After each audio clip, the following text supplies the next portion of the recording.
Break के बाद अब बारी स्टॉक सेंटर की और आपको बता दें गुरुवार को 321 अंक चढ़कर बंद हुए शेयर बाजार में आज हफ्ते के आखिरी कारोबारी दिन गिरावट देखने को मिल रही है। सेंसेक्स 200 अंक से अधिक की गिरावट के साथ 81,300 के आसपास कारोबार कर रहा है। वही बात करें निफ्टी की तो निफ्टी भी 50 अंक से अधिक की गिरावट के साथ में 24,750 के लेवल पर ट्रेड कर रहा है। और अब आपको बता दें कि बैंकिंग सेक्टर्स की तो यहाँ पर बैंक निफ्टी में भी 40 अंक से अधिक की गिरावट देखने को मिल रही है। बैंक निफ्टी लगातार 55,400 के ऊपर कारोबार करता हुआ दिखाई दे रहा है।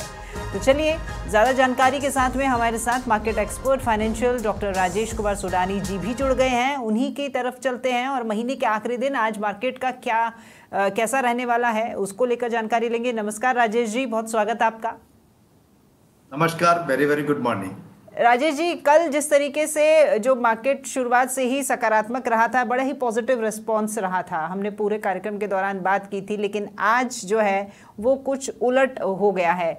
गिरावट के साथ में ये मार्केट जो है काफ़ी कमज़ोर नज़र आ रहा है। तो ये जो मंथली एक्सपायरी है इसके बाद भी कल बाजार में 300 अंक से अधिक की तेज़ी देखने को मिली थी, लेकिन आज बाजार जो ये सुस्त नज़र आ रहा है, इसको कैसे देखते हैं आप?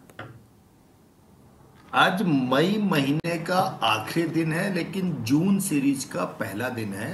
अभी मार्केट जस्ट स्टार्ट हुआ है और 2 दिन की छुट्टियां हैं। कोई भी बड़ा पॉजिटिव या नेगेटिव ट्रिगर नहीं है। तो मार्केट में अपन ये बोलेंगे कि डल ट्रेडिंग है, डाउन या अपसाइड नहीं है। सुबह हल्का सा अपसाइड खुला, फिर डल ट्रेडिंग है। तो अभी वेट एंड वॉच है। मेरे को लगता है कि 12 बजे तक कुछ ना कुछ इस पे 12 साढ़े 12 तक दोबारा से मूवमेंट आ जाएगा, वन वे एक साइड मूवमेंट आ जाएगा। तो अभी अपने को वेट करना चाहिए। आज के लिए बहुत 2 लेवल दे रहा हूँ, बहुत क्रूशियल लेवल है।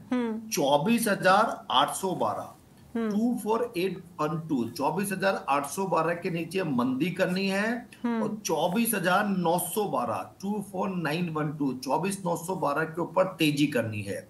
और ये दोनों मैंने निफ्टी फ्यूचर के लेवल बोले हैं, निफ्टी स्पॉट नहीं बोले। 24,812 के नीचे मंदी है, 24,912 के ऊपर तेजी है। दोनों साइड मंदी या तेजी में ये लेवल क्रॉस होने के बाद 50 से 100 पॉइंट का इमीडिएट मूवमेंट मिल जाएगा। फिलहाल 24,870 875 निफ्टी चल रही है। तो वेट एंड वॉच, अपने को हर समय ट्रेड नहीं करना, वेट करना, जैसे सिग्नल मिलेगा तैसे काम करें। यानी पेशेंस रखें और उसी के हिसाब से आगे बढ़े। राजेश जी, आपने बात करी है ये जून महीने का पहला दिन है, तो जून महीने की शुरुआत है और आज बाजार में जो है वो साइडवेज मूवमेंट के साथ में हुई है। अब ऐसे में सवाल ये है कि जून सीरीज कैसी रहने वाली है, इसको लेकर के क्या लगता है आपको, और क्या इस बार निवेशकों को स्थिरता मिलेगी या फिर ऐसा ही ये जो उतार चढ़ाव है ये हावी रहने वाला है? जून सीरीज में बहुत क्रूशियल 2-3 चीजें हैं। एक तो आरबीआई की मीटिंग है, 5-6 तारीख को आरबीआई का आउटकम है, जिसके अंदर 25 पैसे इंटरेस्ट रेट कट होने के पूरे चांस हैं। दूसरा, भारत और यूएसए के अंदर जो भी ट्रेड डील है मेरे हिसाब से जून के महीने में पक्का हो जाएगी जी। मानसून बहुत अच्छा आ रहा है, तो जून के अंदर मेरा ये मानना है कि पॉजिटिव ट्रेंड ही रहेगा। ग्लोबली कोई भी बड़ा नेगेटिव इंसिडेंट नहीं होता, तो कोई बहुत अचंभा नहीं है कि हम जून के अंदर ऑल टाइम हाई देख लें। तो पोजिशनल अगर हम बात करते हैं तो 24,600 का निफ्टी फ्यूचर का स्टॉप लॉस रख के 25,500 और 26,000 होने के जून सीरीज में पूरे चांस है। पोजिशनली जून सीरीज अच्छी रहने की मेरे को चांस लगता है, लेकिन अभी चूंकि मार्केट वोलेटाइल है तो हमको स्टॉप लॉस जरूर से फॉलो करना है।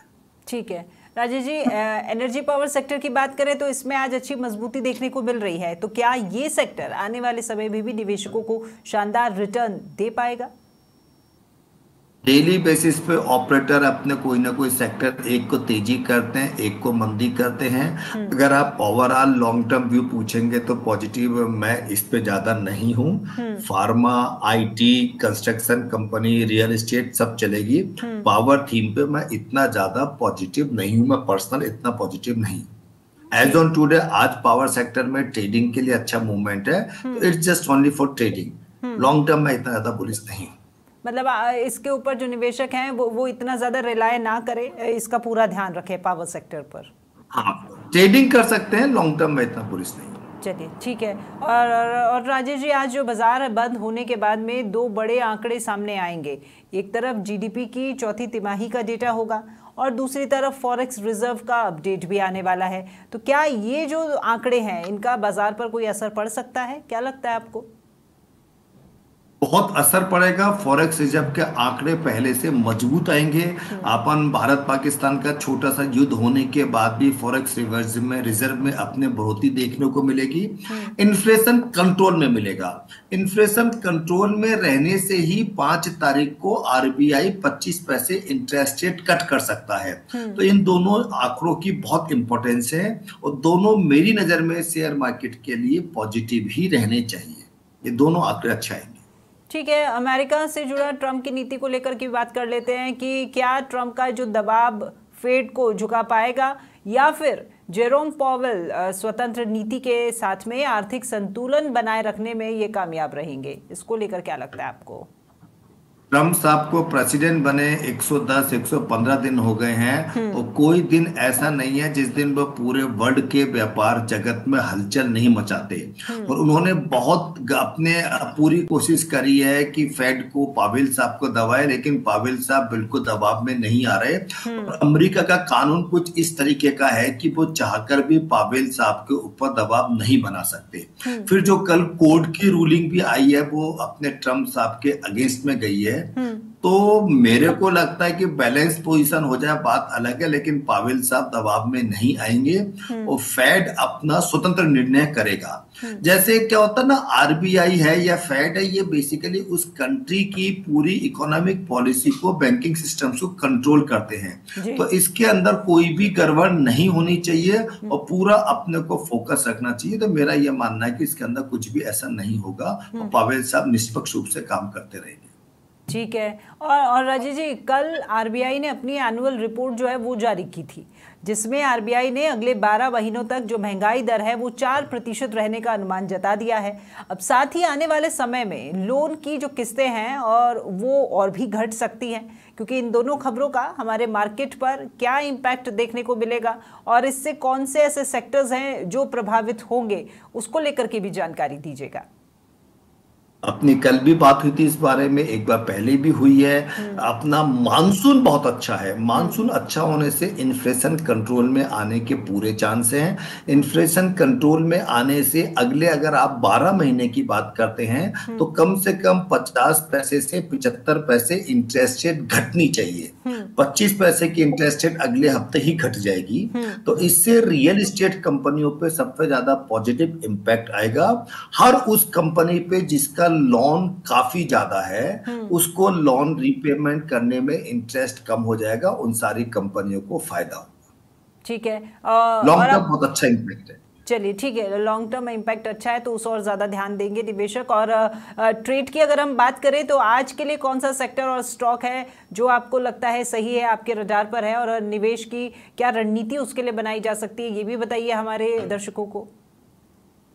घटने पर डीएलएफ और गोदरेज प्रॉपर्टी के शेयर्स को ही एक हफ्ते के लिए लेना चाहिए, पोजिशनली लेना चाहिए घटने पर। और जब तक क्लियर ट्रेंड नहीं आता, जैसे मैंने निफ्टी का लेवल दिया 24,910 912 के ऊपर नहीं जाता तब तक नहीं लेना, क्योंकि 24,812 टूटने के बाद मंदी आ सकती है। तो अपना शेयर मार्केट में एक खूबी है, जब तक आपको आपके लेवल्स नहीं मिलते जबरदस्ती काम मत करें। ये हर व्यक्ति के लिए स्ट्रांगली एडवाइस है। आप अपने लेवल्स पर ही बाइंग या सेलिंग करें, तभी पैसा बनेगा। जबरदस्ती काम करना जरूरी नहीं है। मेरा क्लियर मानना है, अभी लेवल्स नहीं है तो वेट करना चाहिए। ठीक है। राजेश जी, आपने कहा था कि हालांकि जो शुरुआत है वो धीमी है, जिसे कि मैंने सुस्त बताया था। आपने कहा सुस्त नहीं, हम इसे धीमी शुरुआत कहेंगे, हमें इंतजार करना है, आगे बढ़ना है। लेकिन फिर भी इससे जुड़ा हुआ एक सवाल मेरा कि ग्लोबल मार्केट में मिले जुले संकेत जो है वो हमारे जो घरेलू शेयर बाजार को देखने के लिए मिले हैं। साथ ही साथ अगर बात करें एशियाई मार्केट की, तो एशियाई मार्केट में भी गिरावट जो है वो देखी गई थी कल।